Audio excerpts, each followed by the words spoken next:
माननीय सदस्य श्री ओम प्रकाश भूपाल सिंह जी। धन्यवाद सभापती महोदय। आपल्या माध्यमातून माझ्या मतदारसंघातील अतिशय गंभीर विषयाकडे देशाचे गृहमंत्री सन्माननीय अमित शहाजींचं लक्ष मला वेधायचंय। सभापती महोदया, एमडी ड्रग्ज नावाचा अंमली पदार्थ त्या ठिकाणी माझ्या मतदारसंघातील तुळजापूर आणि विशेष करून परंडा या ठिकाणी विकला जातोय। सगळ्यात पहिल्यांदा 14 फेब्रुवारीला पहिल्यांदा हे ड्रग सापडलं, त्याच्यानंतर 4 मार्चला दुसऱ्यांदा हे ड्रग त्या ठिकाणी विक्री करताना सापडलं। सभापती महोदया, त्याच्यानंतर काही आरोपींना अटक केलं गेलंय आणि अटक केल्याच्या नंतर त्या तपासात जी माहिती त्या ठिकाणी उघड होते ती अतिशय धक्कादायक आहे।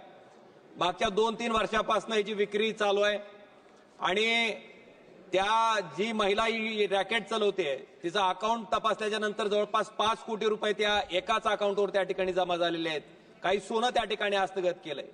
सभापती महोदया, माझं एवढंच मागणी आहे, विनंती आहे की 2-3 वर्षापासून नेमकं कोणाच्या आशीर्वादानं हे त्या ठिकाणी चालू होतं।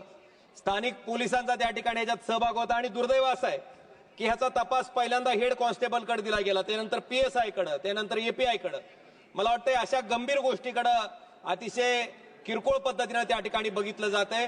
मग मी राज्याचे गृहमंत्री त्याचबरोबर देशाच्या गृहमंत्री यांनाही विनंती केली, पत्र लिहिलंय, मागणी केली की तरुण पिढीला या व्यसनापासून वाचवण्यासाठी हे जे ड्रग्स रॅकेट आहे ते उद्ध्वस्त करण्याच्या दृष्टीनं त्या ठिकाणी केंद्रीय नार्कोटिक्स ब्युरो याच्या मार्फत याचा तपास त्या ठिकाणी झाला पाहिजे। त्याची पाळंमुळं त्या ठिकाणी खणून काढली पाहिजेत आणि तरुण पिढीला या ड्रग्सच्या व्यसनापासून वाचवण्यासाठी माझी विनंती आपल्या माध्यमातून गृहमंत्री महोदयांना की याचा तपास केंद्रीय नार्कोटिक्स ब्युरोच्या माध्यमातून व्हावा आणि ह्याच्यामध्ये जे कोणी सामील असतील त्यांना त्या ठिकाणी जेलच्या मध्ये घालायचं काम व्हावं।